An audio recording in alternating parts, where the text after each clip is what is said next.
Podcast episode 5, the last one, take 1. Welcome to the final episode of So You Want to Be a Psychologist. Thank you so much for sticking with us. We've spoken about a lot, and this episode is the one I'm most excited for because we're going to be speaking about the creation of Affiniti Plus, where we are right now. And we're also going to be talking about the future of clinical psychology, which is a big topic. So for the last part of this podcast, I'd like to come back to your career. So for me, right now, my goal is the doctorate, and I kind of catch myself a lot of the time thinking, if I can just get to doctorate, if I can just qualify, then everything will slot into place. And I kind of can't really see beyond it. I can't really see life beyond qualifying. But obviously, as psychologists and as people, we're constantly changing. Our careers are very dynamic.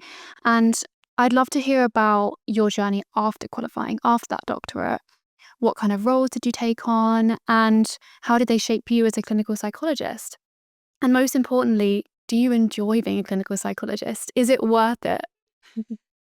Yeah, absolutely. But can I just, you raise a really important point, the fact that people think once you've done the doctorate, the puzzle will be solved. You've just hit on the nail. Careers are dynamic. They are living things. So in my case, I can only give you my perspective, has been a long and winding road, full of challenges, but also some really incredibly joyful experiences. So I would suggest viewers and listeners get a cup of tea because it is quite long and winding, but hopefully it'll be quite useful for our viewers and our listeners to hear about my journey. Okay, so as for my winding road after qualifications, well, I qualified in 2010 and immediately I specialised in child and adolescent mental health. I chose CAMS, child and adolescent mental health, because it's a stage where I believe it's a place full of hope. The children and young people I worked with were still writing their stories, regardless, no matter how difficult their starts were. So, you asked me what I learned from this journey, and there were a number of lessons that I learned and kind of shaped the clinical psychologist that I am today. The first lesson I learned was the power of context and community. So the first job, as I mentioned, was in child and adolescent mental health, and it was in a place called Grays, Essex. Zara, I don't know if you're familiar with Grays, but at that time in 2010, the local community had lost a lot of heavy industrial industries, which made mental health challenges even more pertinent in that area. I also saw firsthand the impact of socio and economic factors on children's mental health. I vividly remember a 6-year-old standing between his abusive father and his mother. These early experiences taught me that our work really matters. And it can't be in isolation. We have to work closely with police, schools, voluntary sector, social care, health services. And that this is crucial. And for me, accessibility, something that we talk a lot about in Affiniti Plus, good quality services need to be embedded in the community and in the work that we do. The second lesson I learned, was seeing the potential and not just pathology. So working with young people, I think, gives you incredible clarity. Again, I remember working with a 15-year-old adolescent boy, and he telling me he felt stuck, not lost. He wasn't found yet. Wow. Yeah. I found that a powerful way of describing unfulfilled potential. And it inspired me to develop those holistic principles that we have in Affiniti Plus. For example, the Learning Hub, that is for everyone without a formal diagnosis. Doing podcasts like this, doing our workshops alongside our clinical work. And the lesson 3 that I learned was the enduring impact of connection. Why did I call ourselves Affiniti Plus? Connecting with people in communities. One story I remember was working with a woman called Abby, who was facing quite severe mental health difficulties, including self-harm and suicidality. At one point, she also went missing after disclosing sexual abuse. That was incredibly terrifying for me. And I felt so many conflicting emotions. But with incredible support from the team, we navigated this crisis. Now, if I can tell you, if you can indulge me for a minute, Yeah. years later in 2022, Abby wrote to me with a beautiful card and a letter.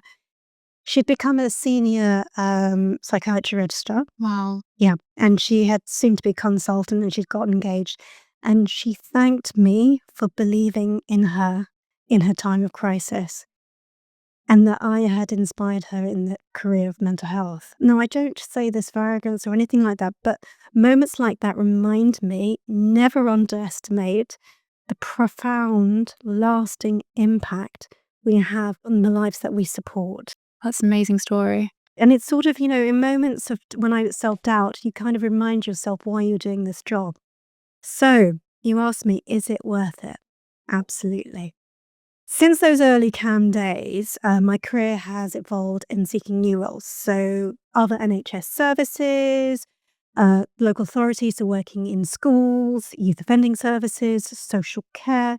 Every challenge has taught me something crucial, and it's helped me grow. We talked previously about growing, not just as a psychologist. I can't even say the word, I apologize. Not just as a psychologist, but as a human being, a person. Yeah. So yes, Zara, 100% it is worth it. Clinical psychology isn't just a job, it's a vocation. It's meaningful, it's fulfilling. It's a role where you can make a real difference, a life-changing difference every single day. That's a really inspiring message. Can I just say the difficulties are real, but so are the rewards. Wow. Well, thank you for that. I'd love to move on now to Affiniti Plus, where we are. So you've now set up your own successful clinical psychology business. Was that always part of your career plan? When you started out as a psychologist, did you see that in your future, or did the idea come to you later on? Can I just say that's a brilliant question, Zara? Absolutely no. That was not part of my plan. Starting my own business was no, absolutely not.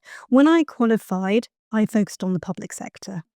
I moved into leadership roles, becoming consultant clinical psychologist, and then even a head of clinical services for a local authority. I was in public sector for about 22 odd years, maybe a little bit more. I enjoy these roles because they allowed me to make broader systemic impact and shaping services rather than just delivering that one-to-one support. Absolutely. However, you asked me why I set up Affiniti Plus. Well, there was a catalyst for that change. Two major forces helped me shift into creating my own business. The pandemic was a push. Those years were incredibly tough, but they forced innovation. We had to rethink leadership and service delivery, and it made me reflect on the future I wanted to build and whether I was willing to do what it took to create it. Yeah.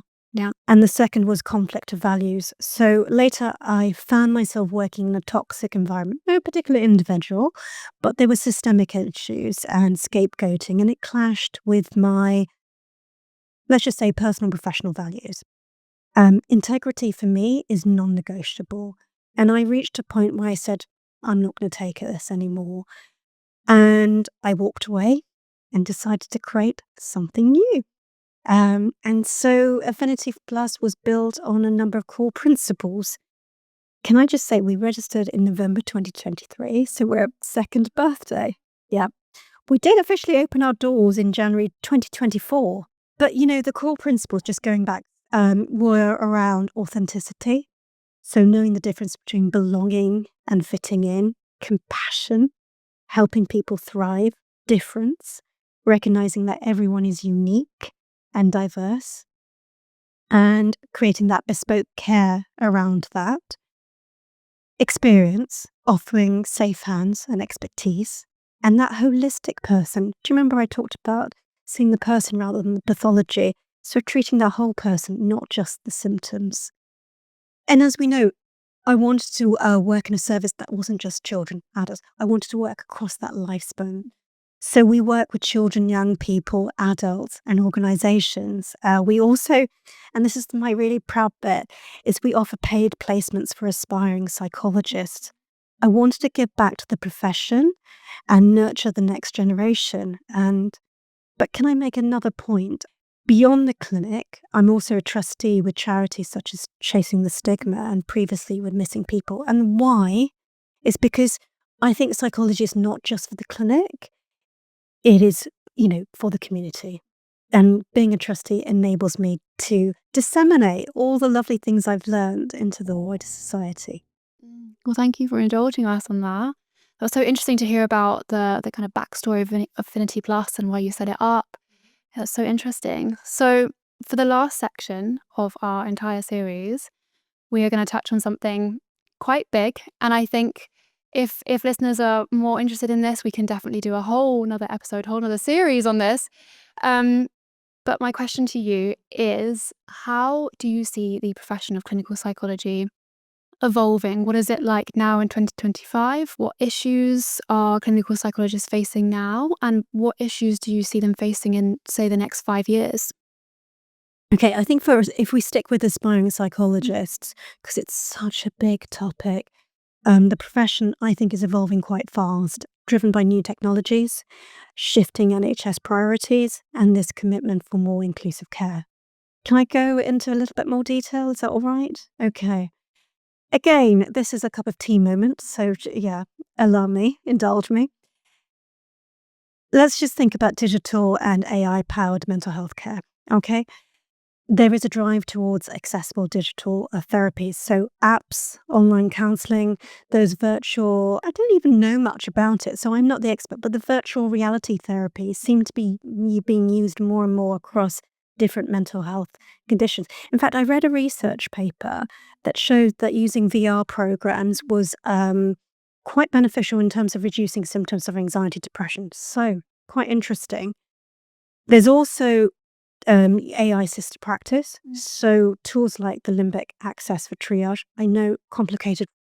Look it up, viewers and listeners. Is being used in NHS talking therapy services to reduce the administrative burden. The idea the referral process will be much more quicker than it is now. And I think the third bit to consider in this particular area is data-driven insights. So there's a whole emphasis now on terms of predicting relapses and creating personalized care, which is a good thing.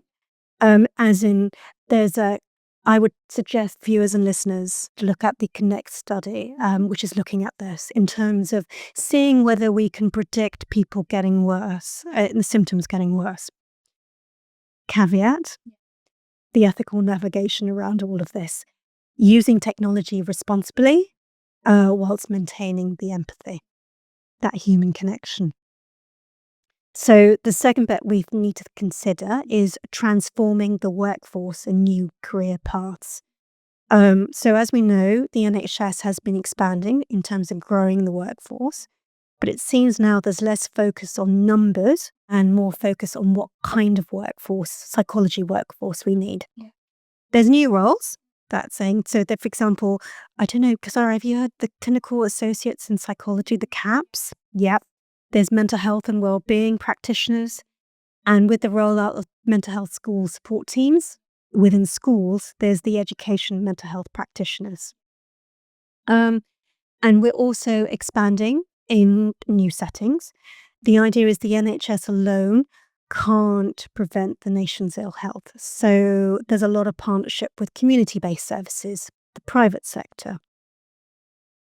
Again, there's a caveat. There's a funding note to all of this. So we've mentioned the CAPS. The apprenticeship is only secured at the moment until 2028 to 29. Of course, our governing body, the BPS, is working towards that, with the current government, but who knows what the future will bring. We must talk about, if that's okay, policy, strategy, and emerging models of care. So I've talked about person-centered care and co-production, i.e. services and service users collaborating in terms of the development and the delivery of services. Legislative changes like the mental health bill being introduced in 2024 to 2025. So that means the recognition of non-medical responsible clinicians, bridging that demand-supply gaps. So technology I spoke about as a scalable solution. And we can't ignore the NHS 10-year health plan, that psychology's role in terms of shifting from the sickness role to prevention. So I'm going to preempt you and say there are 3 things the challenges for aspiring and current clinical psychologists that we all need to think about. And that is workforce retention and well-being of staff, adapting digital tools while maintaining a human connection, and ensuring equity of access. So, in short, Zara, the future of clinical psychology is one of innovation and ethical responsibility. It is challenging, but it's an incredibly rewarding time to start your career. Wow, thank you for that. That was so interesting. I think we can there's so much more to talk about in this field. We can definitely do a whole nother series on that. There's just so much to say. We're kind of coming to the end of our series now. Thank you so much for sharing your journey, for your advice and all of that. Do you have any final words of wisdom to our aspiring psychologists? Be patient, keep learning, and remember why you started. Careers are long and winding, and the impact we make is profound. Amazing. Thank you so much. That's all for this series of So You Want to Be a Psychologist. Look out for any of our future podcast series on the Affiniti Plus website. If you have any suggestions for future series that we could do, or you have any discussion points on this series, then we have a survey that you can fill out, which will be linked in our description. It'll be really interesting to hear your feedback. Also linked are our social media pages, so go check them out. And we have workshops that we're really proud of, and a Substack newsletter, which comes out every month. Every month has a different psychological theme, so go and check that out. And that's all from us today. Goodbye. See you in the next series.